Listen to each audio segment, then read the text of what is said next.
नमस्कार बंधुरा तुम्हारे साथे आज के आमी किन्तु निये एसेछि एचोड़ेर एकटा रान्नार सुंदर रेसिपि निये। बंधुरा एचोड़ किन्तु आमादेर बांगालीदेर सबारই किन्तु भीषण पछंदेर एकटा खाबार।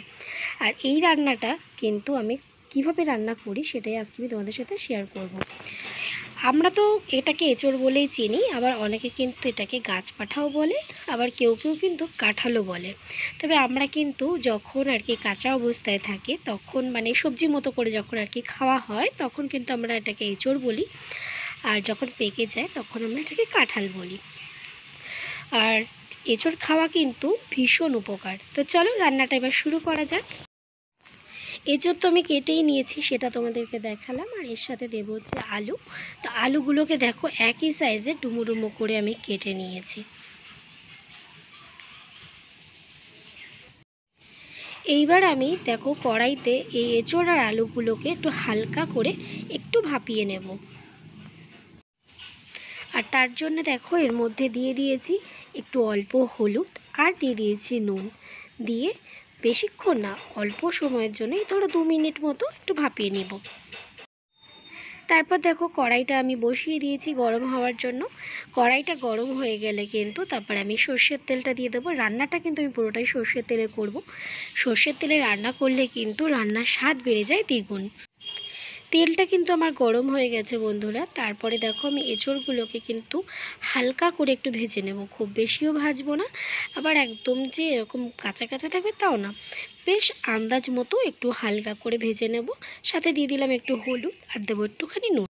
তো দেখো এইভাবেই কিন্তু আমি এঁচোড়টা ভেজে নিয়েছি।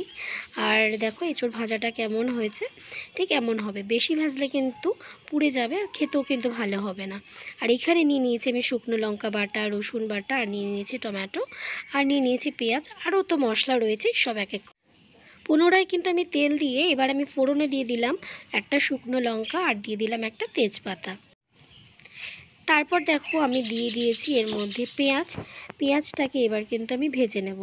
তবে এই পেঁয়াজগুলো কিন্তু মাংসের মতো অতটা ভাজতে হবে না, মিডিয়াম ভাজলেই কিন্তু হয়ে যাবে। তারপরে দেখো আমি দিয়ে দিলাম প্রথমে রসুন, আর প্রথমে কিন্তু রসুনটা দিতে হবে। রসুনটা দেওয়ার পরে একটু নাড়িয়ে নেব যাতে কাঁচা গন্ধটা যাতে আর না থাকে। তারপরে আমি দিয়ে দেবো এর মধ্যে এক এক করে সমস্ত মশলাগুলো। তো দেখো রসুনটা দেওয়ার পরে আমি একটুখানি নাড়িয়ে চাড়িয়ে নিলাম ভালো করে। তারপরে দেখো আমি এর মধ্যে দিয়ে দিয়েছি আদা বাটা। এরপর আমি এক এক করে সমস্ত মশলাগুলো আমি দিয়ে দেবো, যেমন ধরো জিরের গুঁড়ো, ধনের গুঁড়ো, তারপরে হলুদ, শুকনো লঙ্কা, কাঁচা লঙ্কা পেস্ট, সব কিছু আমি মশলা দিয়ে। দেখো বন্ধুরা এখানে কিন্তু আমি কাঁচা লঙ্কার পেস্ট আর শুকনো লঙ্কার আমি পেস্ট দিয়েছি। কারণ কি জানো তো, শুকনো লঙ্কার গুঁড়ো দেওয়ার চাইতে মানে কাশ্মীরি লঙ্কার গুঁড়োটা তো অবশ্যই কালারের জন্য দিই, আর ঝাল যে লঙ্কার গুঁড়োটা আছে লাল, সেটা না দিয়ে তার বদলে যদি আমরা একটুখানি শুকনো লঙ্কা বেটে যদি দিই, সেটাতে কিন্তু রান্নার স্বাদটা কিন্তু বেশি ভালো আসে। আর তোমরা চাইলে একটু কষানোর সময় একটু চিনিও দিতে পারো। কষানোর সময় চিনিটা দিলে রান্নার স্বাদটাও কিন্তু ভালো আসে আর কালারটাও কিন্তু খুব ভালো হয়। তবে আমরা কিন্তু চিনি মানে আমি কিন্তু রান্নায় চিনি দিচ্ছি না, যেহেতু আমার বাড়িতে ডায়াবেটিসের পেশেন্ট আছে তার জন্য। তার বদলে আমি এখানটায় দিয়ে দিচ্ছি টমেটো দিলেও কিন্তু কালারটা বেশ ভালো আসে আর একটু টকটক। এবার আমি মশলাটাকে ভালো করে নাড়িয়ে চাড়িয়ে নেব। আর টমেটো দেওয়ার পরে কিন্তু একটু নুন দিয়ে দিতে হয়, তাহলে তাড়াতাড়ি টমেটোগুলো একটু মজে যাবে। তো দেখো এবার আমি ভালো করে মশলাটা যত কষানো হয় ততই কিন্তু রান্নার স্বাদটা ভালো আসে, এটা কিন্তু আমরা সবাই জানি। তো দেখো টমেটোগুলোও কিন্তু আমার বেশ মজে এসেছে। আর একটু ঢাকা চাপা দিয়ে এইভাবে মশলাটাকে আর কি মজিয়ে নেব। আর যদি মনে হয় মশলাটা লেগে আসছে, একটু হালকা জলের ছিটাও দিয়ে নিতে পারো। এবার কিন্তু দেখো আমার মশলাটা থেকে তেল ছাড়তেও শুরু করে দিয়েছে। তাই আমি এখানে ভেজে রাখা যে এঁচোড় বলো, গাছপাঠা বলো বা কাঁঠাল যাই বলো, সেটা কিন্তু এবার আমি কড়াইতে দিয়ে দিলাম।